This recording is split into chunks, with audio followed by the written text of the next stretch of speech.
Êtes-vous un passionné de café? Combien de tasses de café consommez-vous chaque jour? Et avec quoi l'accompagnez-vous? Vous avez sûrement entendu dire que boire 3 tasses de café par jour peut booster votre santé, mais voici une révélation. Associer le café à certains aliments peut en réalité être néfaste. Surpris? Vous devriez l'être.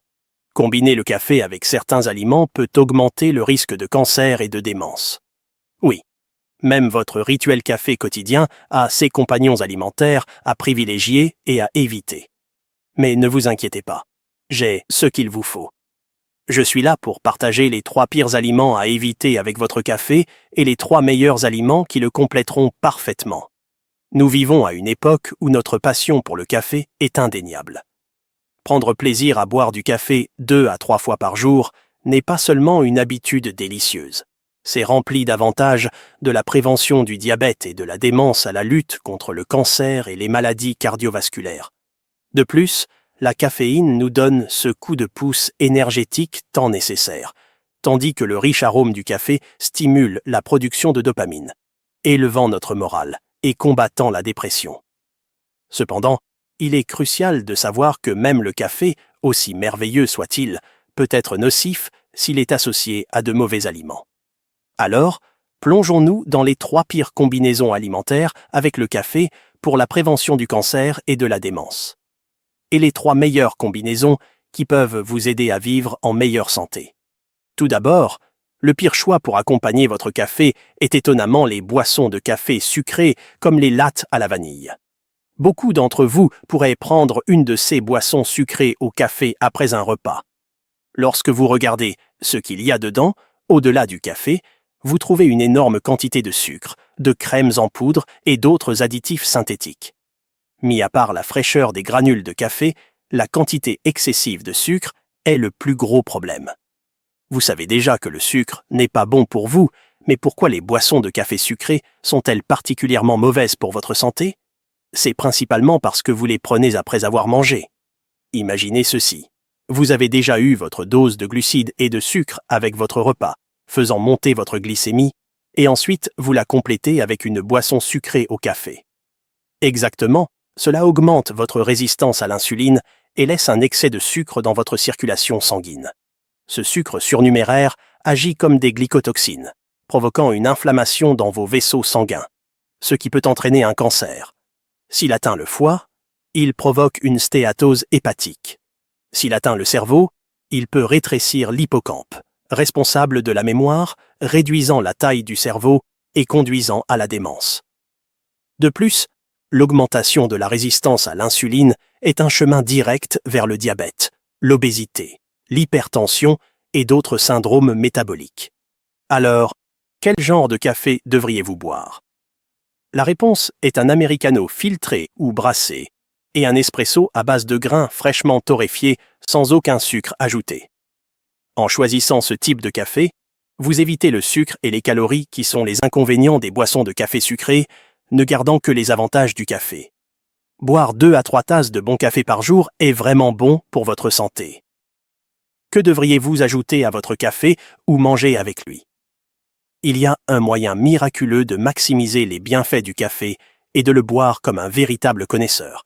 Et cela implique l'une des 3 principales épices au monde, la cannelle. En fait, au Mexique, ajouter un bâton de cannelle au café est un secret traditionnel de santé et de longévité connu sous le nom de café de Hola. Saviez-vous que le café est excellent pour la santé cardiaque? Des études récentes présentées à la Société européenne de cardiologie ont montré que 3 tasses de café par jour peuvent réduire considérablement le risque d'accident vasculaire cérébral et de maladies cardiovasculaires jusqu'à 60%. Et pourquoi cela, vous demandez-vous peut-être? C'est parce que le café est riche en antioxydants appelés polyphénols. Étonnamment, la quantité de polyphénol dans le café est 3 fois supérieure à celle du thé vert et 9 fois supérieure à celle du thé noir. Ces composants renforcent non seulement les vaisseaux sanguins et purifient le sang, mais réduisent également les niveaux d'inflammation dans les vaisseaux. Maintenant, voici le coup de pouce.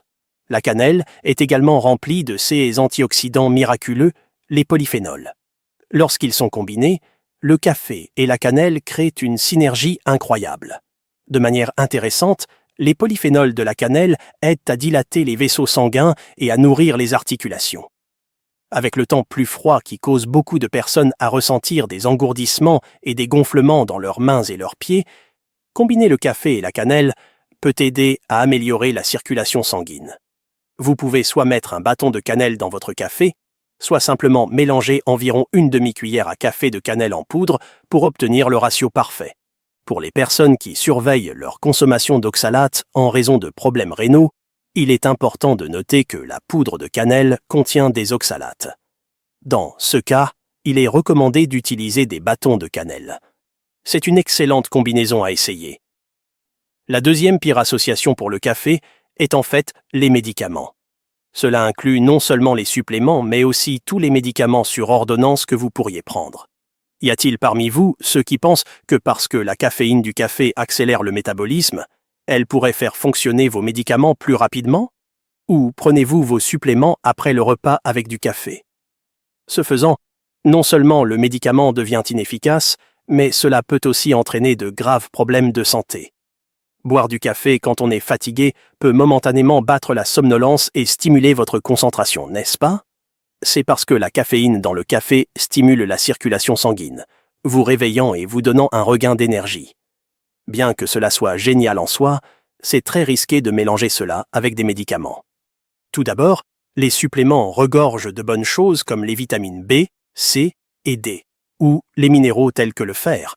Mais la caféine du café peut bloquer ces ingrédients bénéfiques d'être absorbés dans votre estomac, les rendant inutiles. De plus, mélanger du café avec des médicaments sur ordonnance peut entraîner des problèmes encore plus graves. Des médicaments courants comme l'aspirine et les médicaments contre les maux d'estomac, lorsqu'ils sont pris avec du café, peuvent augmenter l'acidité gastrique et provoquer une irritation sévère. Cela pourrait entraîner des problèmes graves comme des spasmes gastriques, des perforations et des ulcères. De plus, les médicaments contre le rhume et la toux, qui ont déjà un effet stimulant, lorsqu'ils sont ajoutés à l'effet stimulant de la caféine, peuvent faire battre votre cœur plus vite et augmenter votre tension artérielle. De plus, si vous prenez des diurétiques pour des affections telles que l'hypertension artérielle, l'effet diurétique du café peut surcharger vos reins. Il est donc crucial d'éviter de prendre du café avec des suppléments et des médicaments sur ordonnance. Si vous attendez 1 heure ou 2 entre eux, vous pouvez profiter des avantages de vos médicaments et du café sans aucun problème. À ce stade, la meilleure association alimentaire que je recommande avec le café est définitivement le lait. Beaucoup d'entre vous aiment ajouter du lait à leur café pour faire des lattes ou des cappuccinos, n'est-ce pas? Ajouter du lait adoucit non seulement l'amertume et l'acidité du café, le rendant plus doux et plus crémeux, mais il renforce également ses bienfaits pour la santé. Avez-vous remarqué que vous avez tendance à visiter les toilettes plus souvent après avoir bu du café? C'est à cause de l'effet diurétique de la caféine dans le café qui aide à la métabolisation et à la circulation sanguine, accélérant l'élimination des déchets de votre corps. Bien que cela puisse être bon, cela pose également un gros problème. La caféine peut faire expulser le calcium de votre corps. C'est pourquoi le café est parfois appelé un voleur de calcium. De plus, la caféine peut même interférer avec l'absorption du calcium dans le corps. Comment pouvez-vous contrebalancer ce désavantage? En associant le café au roi du calcium, le lait. Même si la caféine élimine le calcium, la quantité abondante de calcium dans le lait vous permet de boire du café sans souci. De plus, le goût amer et acide du café peut stimuler la production d'acide gastrique. Le lait crée une couche protectrice dans l'estomac et neutralise l'acidité, en faisant un excellent choix. De plus, l'ajout de protéines équilibre la valeur nutritionnelle de votre café, faisant du lait et du café une combinaison parfaite. Le troisième pire aliment à associer avec le café pourrait vous surprendre. C'est le chocolat. Un gâteau au chocolat sucré avec une tasse d'américaino peut être délicieux et il existe également des cafés nappés de sirop de chocolat, comme un frappuccino au chocolat. Certains associent même le chocolat noir au café pour des raisons diététiques.